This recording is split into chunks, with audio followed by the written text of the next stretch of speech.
Assalamualaikum warahmatullahi wabarakatuh. Selamat siang, Bu. Waalaikumsalam warahmatullahi wabarakatuh. Selamat siang. Perkenalkan, saya Yola Melani Azahra dari Sarjana Terapan Terapi Gigi dan Mulut semester 5 Poltekkes Kemenkes Jakarta, Bu. Iya. Uh, jadi kali ini saya akan melakukan penyuluhan tentang kehilangan gigi. Nah, sebelumnya apakah Ibu pernah mendapatkan penyuluhan tentang kehilangan gigi? Belum.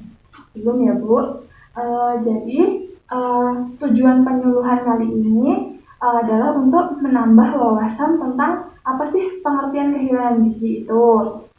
Baiklah, kalau begitu, apakah Ibu sudah siap mendapatkan penyuluhan tentang kehilangan gigi? Siap. Kalau gitu saya mulai ya, Bu. Yang pertama, kehilangan gigi. Nah, apa sih maksudnya pengertian kehilangan gigi itu? Jadi kehilangan gigi itu istilahnya itu kayak ompong gitu ya, Bu. Menurut istilahnya, kehilangan gigi itu adalah suatu keadaan lepasnya satu atau lebih gigi dari soketnya atau tempatnya.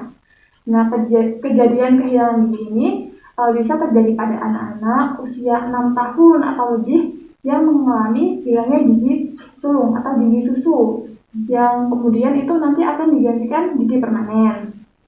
Terus bisa juga terjadi pada orang dewasa. Nah, kalau untuk orang dewasa ini biasanya terjadi karena bisa penyakit periodontal, gigi berlubang, trauma, atau pencabutan.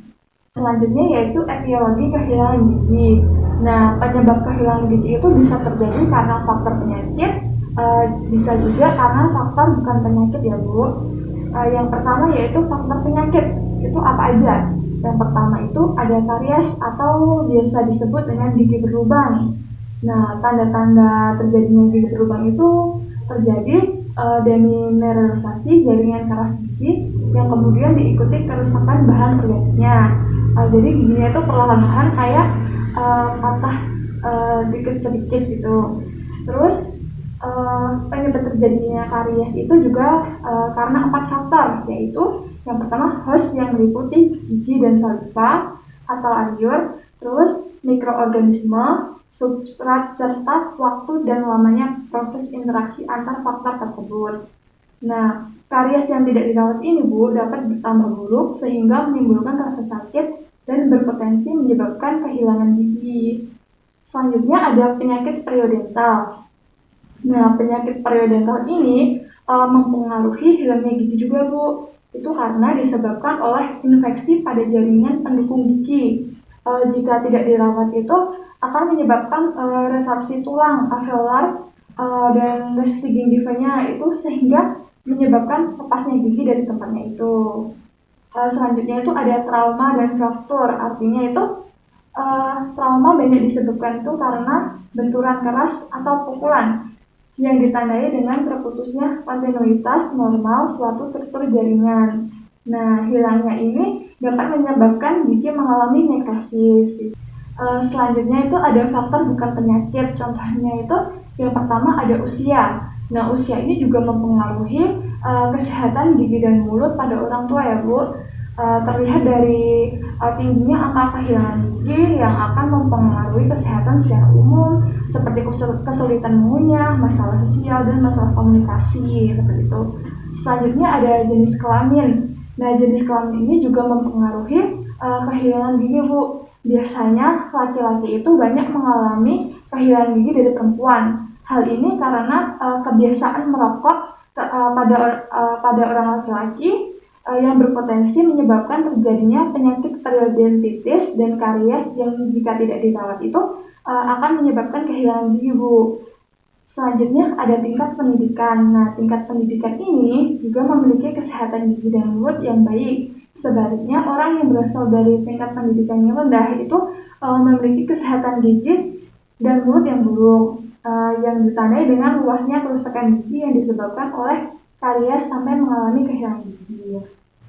Selanjutnya ada tingkat pengetahuan. Nah, tingkat pengetahuan ini masyarakat tentang kesehatan gigi dan mulut itu baik akan mempengaruhi perilaku individu untuk hidup sehat dan melakukan perubahan ke arah yang lebih baik untuk menjaga kesehatan gigi dan mulut.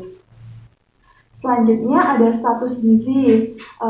Ini juga dipengaruhi oleh asupan makanan.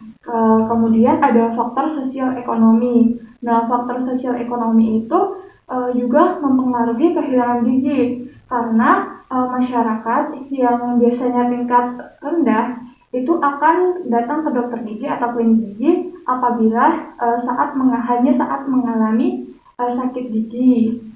Sedangkan kalau tingkat sosial ekonomi cenderung lebih tinggi itu lebih banyak informasi tentang kesehatan gigi itu. Selanjutnya jumlah kehilangan gigi. Nah, kehilangan gigi ini dapat terjadi pada bagian depan, belakang, atau dua-duanya, Bu. Nah, jumlah gigi gerigi atau gigi geraham yang dewasa ini sangat menentukan efektivitas pengunyahan dan penolanan yang merupakan langkah awal dari pencernaan. Kehilangan gigi ini lebih dari 3 gigi posterior dalam satu lengkung rahang dapat mengganggu sistem mastikasi atau dalam wajah ibu. Selanjutnya ada dampak kehilangan gigi. Apa sih dampak kehilangan gigi itu? Yang pertama itu ada migrasi dan rotasi gigi. Maksudnya itu hilangnya keseimbangan pada lengkung gigi itu dapat menyebabkan pergeseran, miring atau berputarnya gigi. Nah, hal ini tuh dapat mengakibatkan kerusakan struktur periodontal. Nah, gigi miring itu lebih sulit dibersihkan sehingga menyebabkan aktivitas karies meningkat. Karies itu gigi berlubang ya, Bu. Selanjutnya ada erupsi berlebihan. Maksudnya yaitu gigi yang sudah tidak memiliki antagonisnya atau sudah lepas, maka akan terjadi erupsi berlebihan. Erupsi ini terjadi tanpa atau disertai pertumbuhan tulang. Pertumbuhan tulang ini yang berlebihan itu akan menimbulkan kesulitan pada pasien jika suatu saat akan memakai gigi tiruan lengkap seperti itu. Kemudian yang ketiga ada penurunan efisiensi kunyah. Maksudnya yaitu kehilangan gigi, terutama gigi pada bagian depan, itu akan mengakibatkan berkurangnya efisiensi kunyah gigi. Maksudnya yaitu sulit untuk mengunyah makanan, seperti itu ya, Bu. Selanjutnya ada gangguan pada sendi temporomandibular junction atau TMJ ya, Bu. Kebiasaan mengunyah yang buruk itu yang berlebihan itu juga dapat mempengaruhi kehilangan gigi. Kemudian bisa juga kesulitan berbicara. Gigi akan menahan huruf sehingga sulit untuk didengar seperti itu, Bu. Kehilangan gigi depan, atas, bawah itu sering menyebabkan kesulitan berbicara karena gigi itu termasuk bagian fonetik. Selanjutnya hilangnya fungsi estetika. Nah, fungsi estetika itu maksudnya untuk penampilan ya, Bu. Jadi karena hilangnya gigi itu akan mengurangi daya tarik wajah seseorang seperti itu. Selanjutnya itu ada terganggunya kebersihan gigi dan mulut. Itu ruang intraproksimal atau depan itu mengakibatkan celah antar gigi, makanan mudah masuk. Nah, kebersihan mulut terganggu, plak mudah menempel, karang gigi mudah terbentuk, gigi berlubang. Kemudian itu menyebabkan kegoyahan gigi sehingga nanti akan hilang gigi tersebut atau tanggal. Kemudian ada atrisi, yaitu toleransi terhadap beban biasa berwujud atrisi pada gigi tersebut. Itu dalam jangka waktu yang lama akan terjadi pengurangan dimensi vertikal wajah pada saat gigi dalam keadaan oklusi sentris. Selanjutnya ada efek terhadap jaringan lunak mulut. Nah, itu akan menyebabkan kesulitan beradaptasi terhadap gigi tiruan, Bu, yang akan dipakai pasien nantinya. Kemudian selanjutnya yaitu pencegahan kehilangan gigi. Bagaimana sih cara mencegah kehilangan gigi itu? Yang pertama itu bisa dengan menjaga kebersihan gigi dan mulut, dengan menyikat gigi dengan baik dan benar. Kemudian ada mengatur pola makan dengan menghindari makanan yang dapat merusak gigi seperti makanan yang mengandung gula seperti itu. Kemudian bisa dilakukan dengan pemeriksaan gigi secara teratur ke dokter gigi atau puskesmas ataupun rumah sakit gitu setiap 6 bulan sekali ya, Bu. Kemudian bisa juga perawatan prostodontia. Nah, tujuan perawatan ini itu antara lain untuk mengembalikan fungsi mastikasi atau wajah, kemudian fungsi bicara, fungsi estetika, serta mempertahankan jaringan yang masih ada ya, Bu. Selanjutnya tujuan tindakan rehabilitasi kehilangan gigi. Maksudnya itu tujuan tindakan perawatan untuk mencegah kehilangan gigi seperti itu ya Bu. Itu ada yang pertama mengembalikan fungsi estetik, yang kedua ada peningkatan fungsi bicara. Maksudnya pada pasien dengan kehilangan gigi itu kan biasanya sulit berbicara ya Bu. Jadi perlu dilakukan rehabilitasi untuk meningkatkan fungsi bicaranya kembali seperti itu. Selanjutnya ada perbaikan dan peningkatan fungsi pengunyahan, kemudian pelestarian jaringan mulut yang masih tinggal.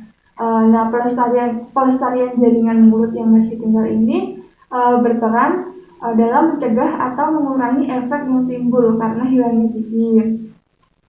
Selanjutnya itu ada pencegahan migrasi gigi. Nah, bila sebuah gigi dicabut atau hilang, gigi tetangganya atau gigi sebelahnya itu kan dapat bergerak memasuki ruang kosong yang giginya tadi udah dicabut seperti itu. Nah, migrasi seperti ini itu pada tahap selanjutnya akan menyebabkan renggangnya gigi-gigi lain. Jadi nanti antar gigi ada sela seperti itu. Penggunaan gigi tiruan ini dapat mencegah terjadinya migrasi gigi. Nah, sudah selesai ya Bu. Sekian dari saya. Apakah ada yang mau ditanyakan tentang penyuluhan kehilangan gigi tadi Bu? Jadi sudah jelas semua ya Bu? Iya. Kalau begitu, jadi saya yang akan tanya kepada Ibu ya. Jadi yang pertama tadi, apa sih pengertian kehilangan gigi Bu? Kayak ompong gitu Mbak.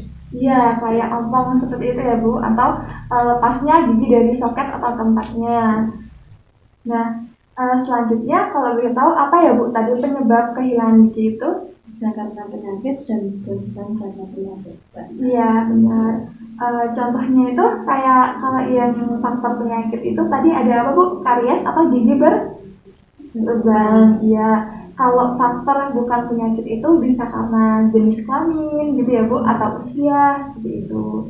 Terus selanjutnya apa ya tadi Bu dampak kehilangan gigi itu? Jadi susah untuk makan. Iya, susah untuk makan atau menurunnya efisiensi pengunyahan seperti itu ya Bu. Selanjutnya bagaimana sih pencegahan kehilangan gigi Bu? Menjaga kebersihan gigi dan mulut dengan tepat dan benar. Iya benar. Juga bisa dengan menjaga pola makanan ya Bu, dengan mengurangi mengkonsumsi makanan yang banyak mengandung gula seperti itu.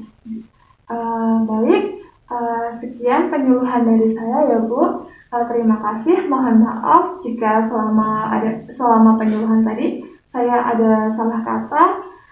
Terima kasih. Wassalamualaikum warahmatullahi wabarakatuh. Waalaikumsalam warahmatullahi wabarakatuh.